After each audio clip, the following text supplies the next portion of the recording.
Our programs offer many languages. Please visit suprememastertv.com/schedule. Nos programmes offrent plusieurs langues. Veuillez visiter suprememastertv.com/schedule. Nuestros programas ofrecen varios idiomas. Visite suprememastertv.com/schedule. Rancangan kami menawarkan banyak bahasa. Sila kunjungi suprememastertv.com/schedule. So when you meditate well deep, you fly away from the mind for that moment. That's why you experience deep happiness, which you cannot describe anyway. Yeah, the moment that you suddenly lift up in samadhi, that is just something extraordinary. Yeah, and if you do that anytime, any day, then the soul will be so used to again. Please keep watching to find out more. Supreme Master Ching Hai's lectures are not a complete meditation instruction. Please do not try alone. For free of charge guidance, please visit godsdirectcontact.org or contact any of our centres near you.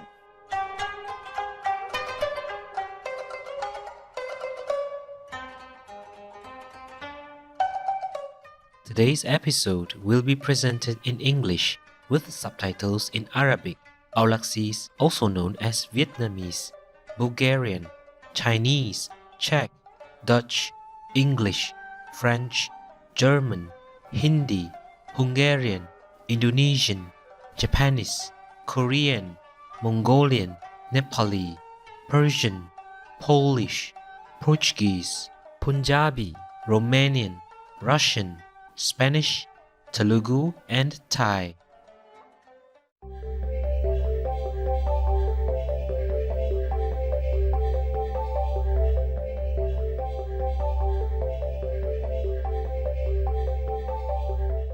Hajime mashite is nice to meet you in Japanese. My name is Haruto. The thoughtful Japanese people thank God for meticulously tending to your every need.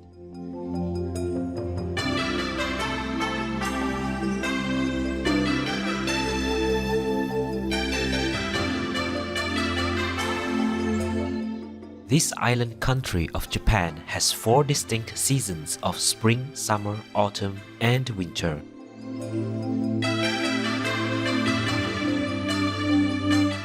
Since ancient times, with their own delicate aesthetics and sensibilities, the Japanese people have loved natural beauty and have been in close contact with the scenes of every changing season. Gratitude for nature's grace, humility towards the awesomeness of the natural world, and faith in everything that comes from the universe help to define the Japanese. Through this outlook of life, a unique culture has been nurtured in Japan.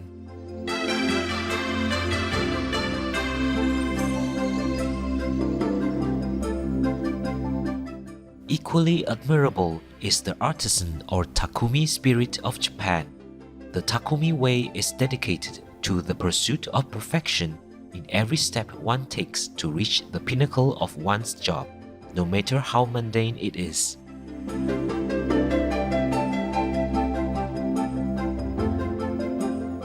Because of the Japanese people's Takumi mindset, this island nation has been a world leader in fields such as electronics, industrial robotics, and optics, with 27 Nobel Prize winners since 1949.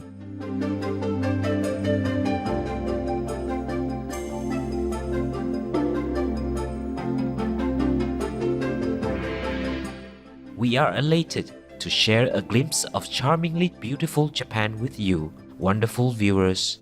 We pray that God sends you abundant blessings and grace.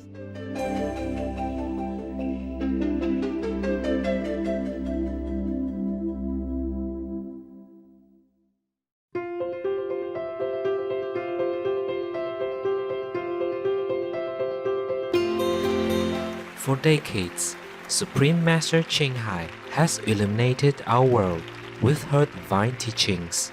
A fully enlightened master, she imparts the Kuan Yin method of meditation to those desiring to immediately discover the God nature within, to achieve in one lifetime eternal liberation from the cycle of transmigration.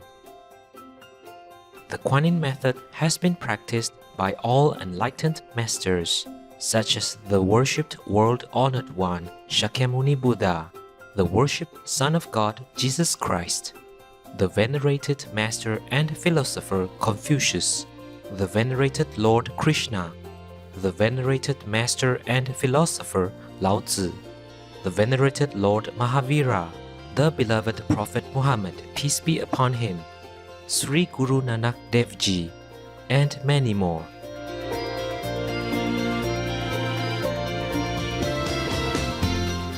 Supreme Master Ching Hai emphasizes that if we always remember God, render selfless service to others, and follow the laws of the universe, we will reach our highest potential as humans and truly understand our purpose on earth.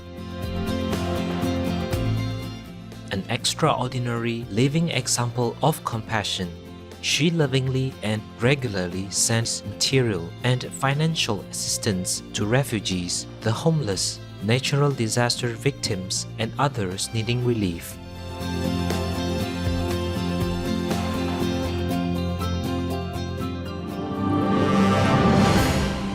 Supreme Master Ching Hai respectfully thanks all special individuals, organizations, leaders, and governments for all your genuine, loving, ongoing support. May heaven bless you forevermore.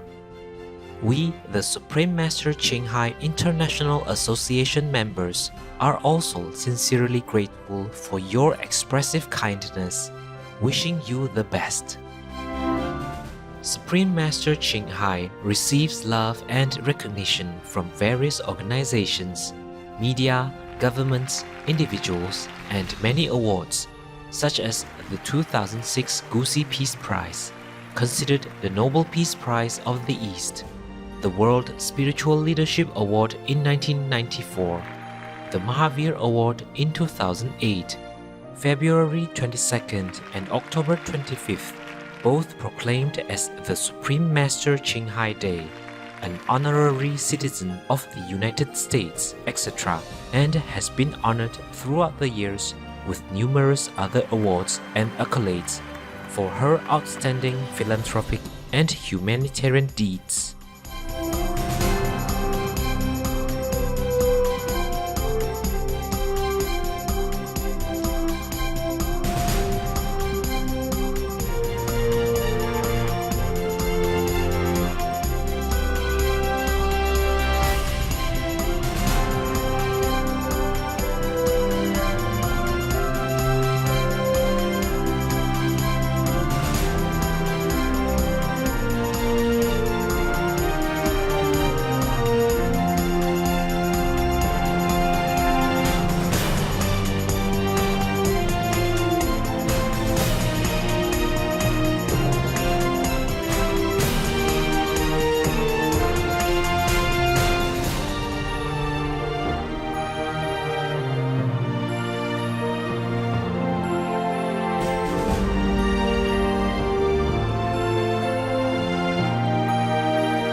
etc.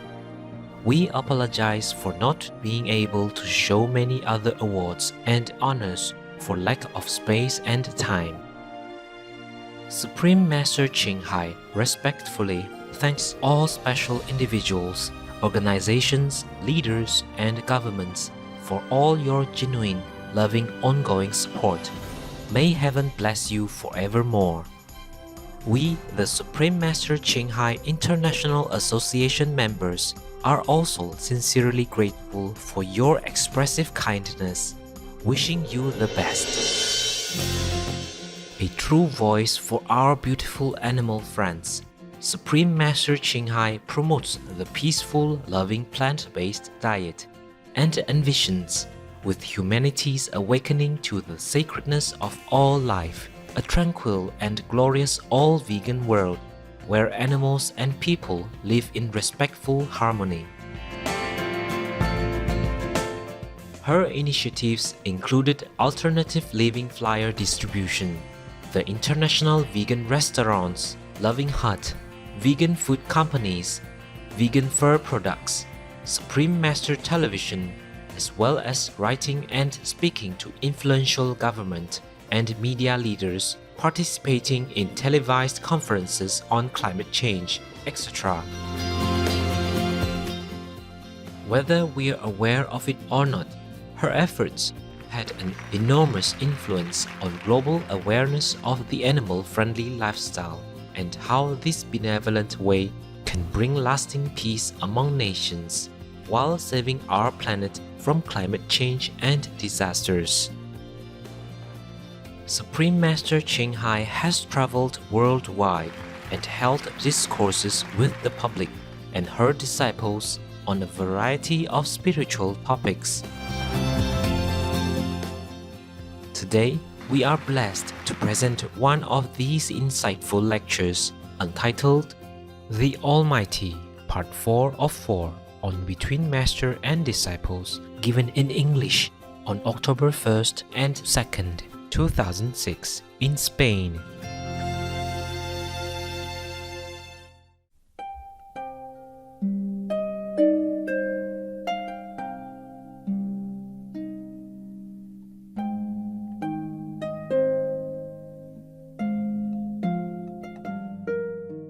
So you guys pay attention to this, okay? The body needs food. The soul, the spirit need meditation power to boost up, okay? To go up. Really, please, even if you are in a mundane environment, you still can keep your mind focused. You still can. If that's all you want, nothing can really distract you. Maybe a little bit, but not too long. You have to get to that level so that nothing distracts you anymore. And even if it does, just like dust from your clothes, you shake it and it's gone. And not like the mud that cling to your body and cake on your skin. That's a different thing. Not into the mud. You get onto the dry land and I wash you clean up from the mud. Doesn't cling to your body, doesn't cake your skin anymore. And after a while, even you walk on the road, it might be dusty, yeah, but not like the mud, okay? So get out on the dry lane first and just walk on the dry lane. And even though you're a little dusty, very easy. Even 5 minutes meditation, go on, yeah? Okay? So please, if you have some like a very sharp kind of question and this kind of argumentative or provoking or kind of, challenging question, please ask yourself first. This question, does it really serve me? Do I really ask the correct question? Or I'm just blah, blah, blah, blah, to get attention? Or just to vent my social behavior on somebody or even on the master? Just because you live in just a social dirty environment, and you came here, you didn't clean yourself, you just throw dirt on people, or even on the master, just because you're so used to it. Or you're angry inside of something, and then you just blurt it out. It's useless for you, even if I answer it, and even if you understand it. these all are still in intellectual level. You know what I mean? It's not the real thing. No matter how eloquent I am in describing an apple to you, you might see the vivid picture in your eyes, in your mental eyes, but you still don't taste the apple. I might be very good at describing it, and you even feel mouth-watering. Wow, I wish I'd have an apple. And I understood what an apple looked like, and I understood what it tastes like, but I don't have an apple. Apple is what you need, not a glorious description of it, no matter how good the description. So even here, I'm coming here not to talk to you, really, not to even answer your question, and not to make you think that I really understand everything I really understood everything from the universe. I really had a great eloquence. It's not that. It's just my presence that is a gift to you. Anything I talk, it's just okay to make you focus on me. Oh, to make your mind a little relaxed. Okay? Just my presence. That's the best, lecture I could give to you.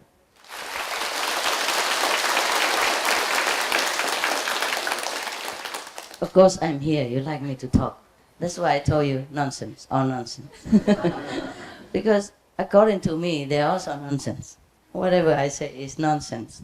It's like entertainment for your mind.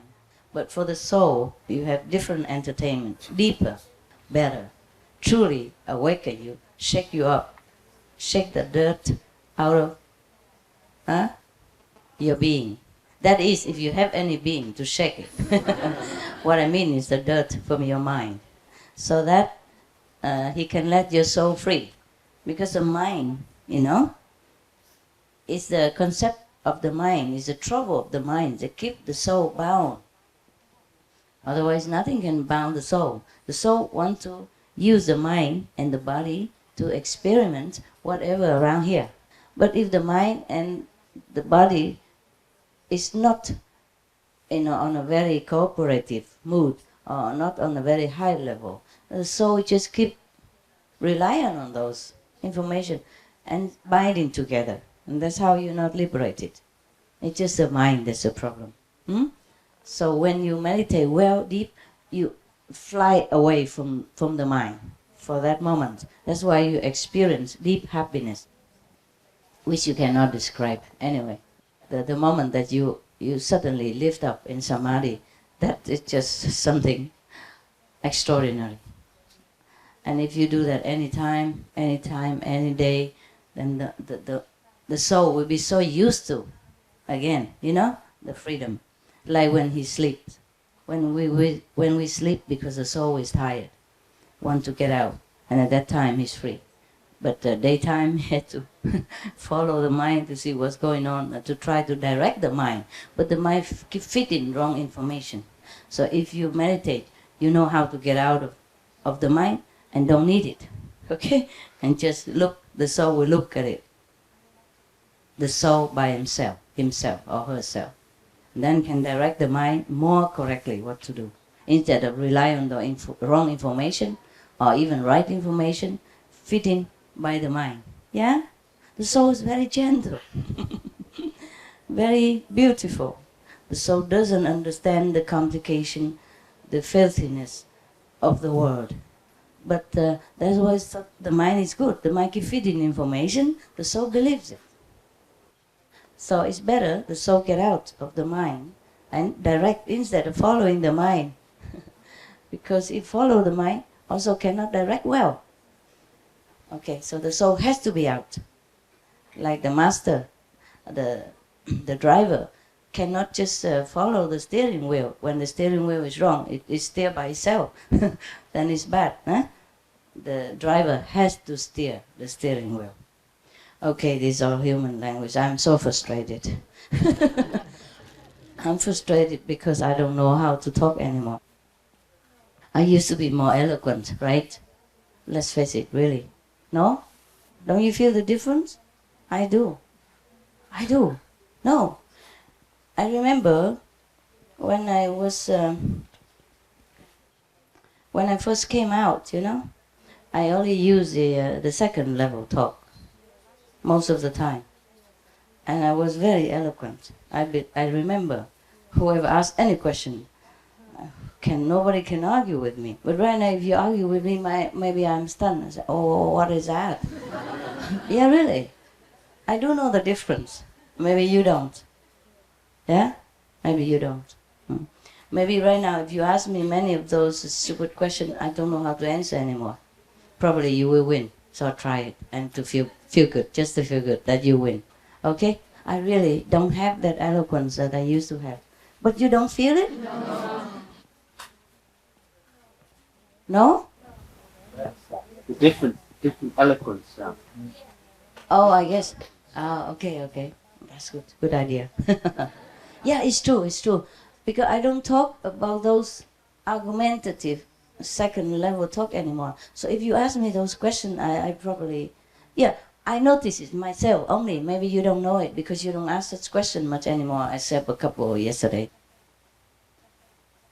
And you can see I don't really answer well. I notice it myself because most of the time now you don't ask this question anymore, so you don't notice it, yeah? But when I go outside, the outside people, they ask the kind of question that you used to ask before, or other people used to ask before, and I don't know how to answer. I just, I don't think anymore in that direction. I just, what? I don't even feel tired. I don't know why I can't answer it. I just shut and show and answer the way outside people just say anything just to, to get away with it. That's it. It's not the way I fiercely and, how you say, enthusiastically, try convince the people by my power of talk. I wasn't even enthusiastic anymore. Even if I want to, I just stand there. I just kind of stunned. Why does he ask this question? That's probably most of the time I ask like that. And I really don't know. Most of the time I couldn't answer anymore the way I answered before. I guess it's not necessary anymore. And I have to tell you also that when I was enlightened, it was just 100%. It's like the master level. So, and I have to confess with you, I only knew the 5th level then. Okay? And later I meditate more. And on the retreat and all that myself. Then I go higher very fast. Boop. Then I realize, that's not it. It wasn't it. It was not that. I tell you a joke. There's a young soldier, went into the army for fighting. And every day, the commander-in-chief, the commander, the colonel, keep notice that this guy keep going around everywhere, picking up any piece of paper on the ground, and look at it and throw it away. See, it's not it. So he keep going day in, day out, day and night. If he see any piece of paper, he pick it up and read it and throw it away. That's not it. Keep doing that all the time, picking paper, read it and throw it away. Say, that's not it. So the commander-in-chief, the colonel or general, thought that he is something wrong. He sent him to a psychiatrist, and the psychiatrist also think there's something wrong with him. So wrote a discharge paper for him to go home. Yeah, no more shoulder duty. And he picked that up, he read it, and said, this is it.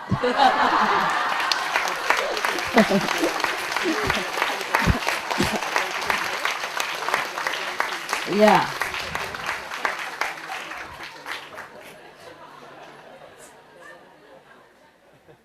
I was so happy when I discovered during my retreat what is it all about. Me. I was so happy. I had nobody to talk to. But I was also angry. I said, why now? Why not before? Make me suffer all this time. All this illusion and all this nonsense. And then, of course, then I know. if I realize what I did, I probably won't go out and talk. I couldn't even talk. I couldn't be eloquent the way it was. I couldn't have that, how you say, low level eloquence to deal with a low level at that time. Yeah, then it's okay too. But it was, it was a little bit, happy and frustrated at the same time. Nevertheless, I forgot it already.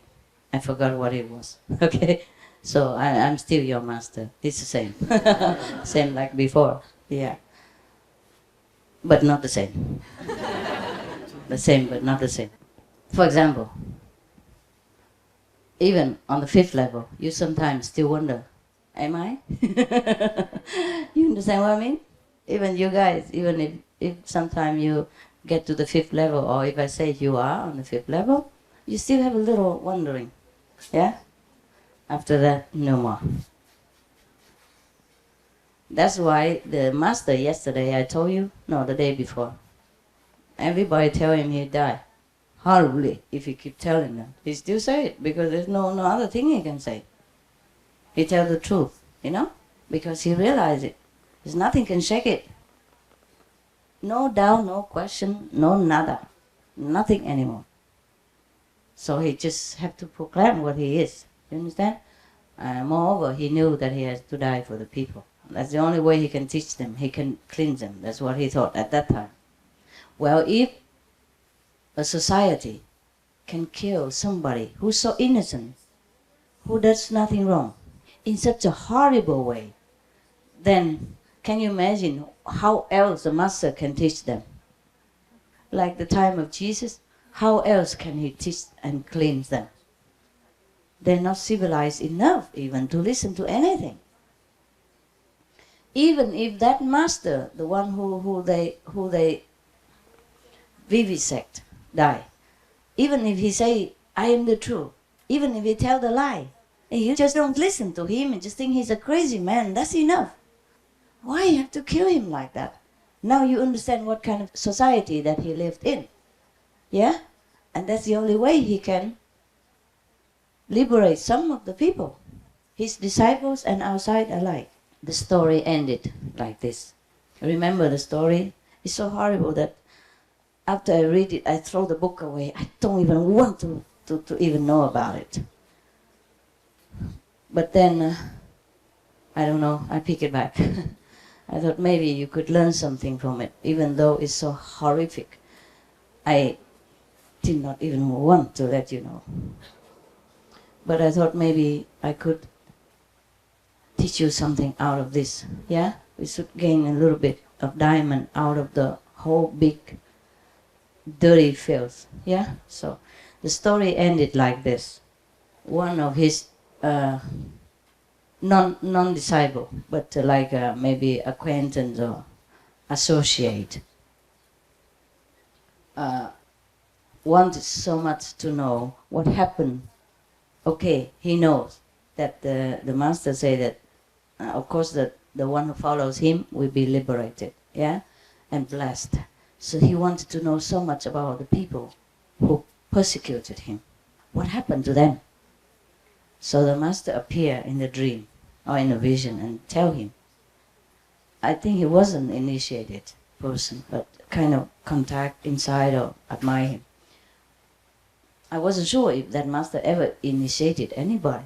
Maybe some people follow him only. Because at that time there were many other masters, yeah, who are more openly teaching, because they teach accordingly to the government line and don't proclaim anything. Maybe they were not even, they did not reach that level, so they could not claim anything. Okay, never mind. Let's finish the story first.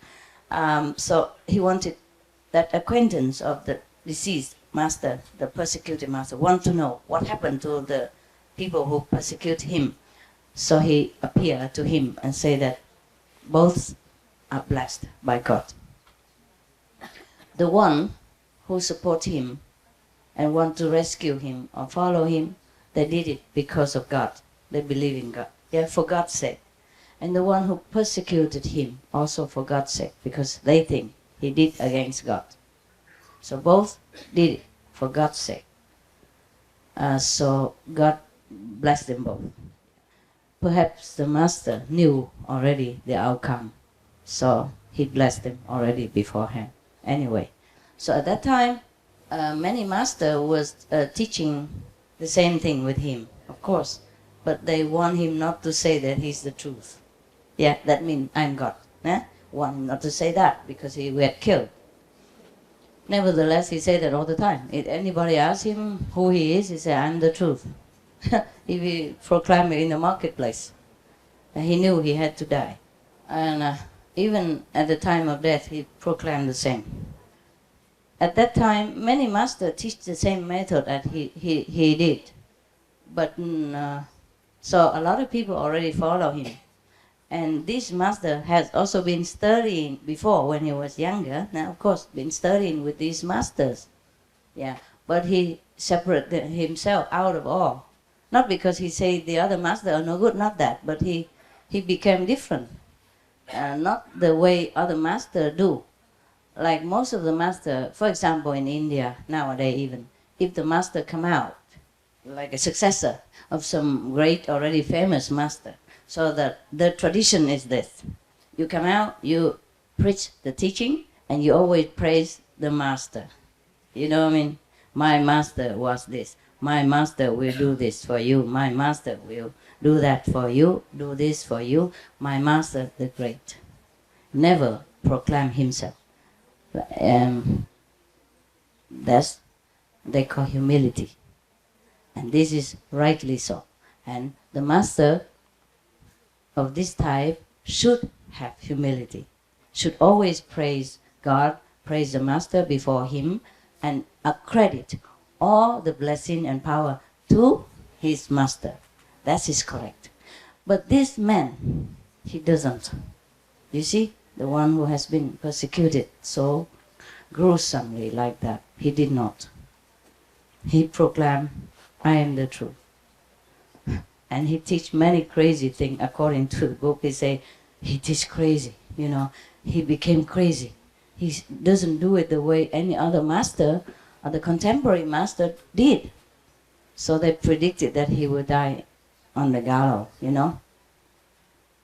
Normally they just chop his head, but in this case they make it so horrible. Because he was the truth. He is the truth. He cannot say anything else. And the more they force him to say otherwise, the more he proclaimed that I am the truth. What would you say if you know who you are? Huh? If you know you're a doctor, you graduated, wouldn't you say, yes, I'm a doctor. I'm a surgeon. Huh? Certified surgeon. I would say graduated. I'm a doctor, surgeon. No? Wouldn't you say that? Or I'm a dentist? Yeah? Or I'm a professor? Or I am a PhD. Whatever you are, you say it. No matter how many people say you are not, can you be convinced that you are not? You know it yourself. Oh my God, I am a doctor. So other people who don't know you don't even see the certificate. Even if you cannot prove it because you left your certificate at home in a safe box. But you say, I'm a doctor. And say, no, you're not. You're just lying. No, I am. I'm not lying. I'm a doctor. I am a doctor. You know what I mean? The more they say you're lying, the more you say, no, I'm not lying. It's true, I'm a doctor. For God's sake, I am a doctor. Yeah? Even you cannot prove it because you might be traveling far and you don't just take your doctor's certificate everywhere with you, do you? No, huh? Some of you here are doctors, but you don't carry it in your pocket all the time. So the people who know her here or him here know, okay, of course, if he says he's a doctor, he's a doctor.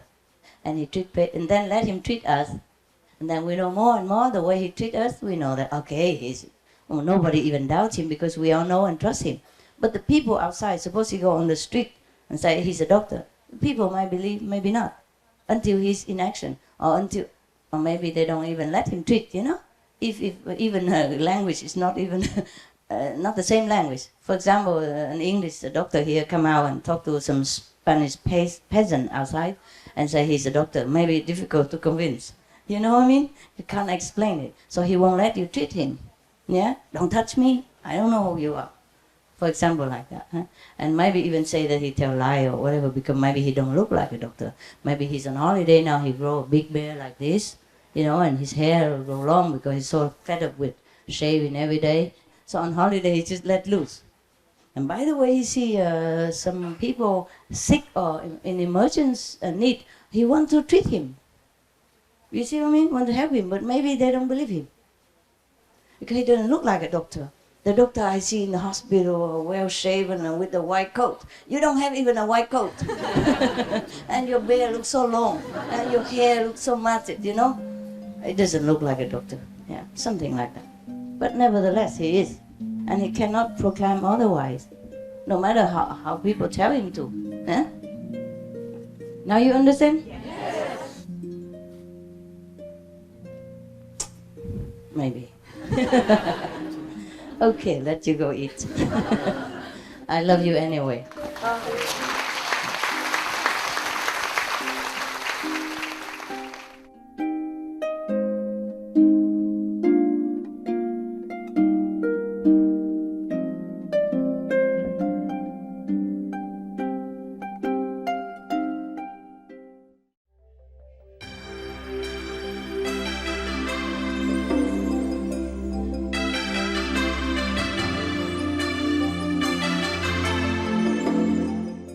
Marvelous viewers, we appreciate your company for today's episode titled The Almighty, Part 4 of 4 on Between Master and Disciples.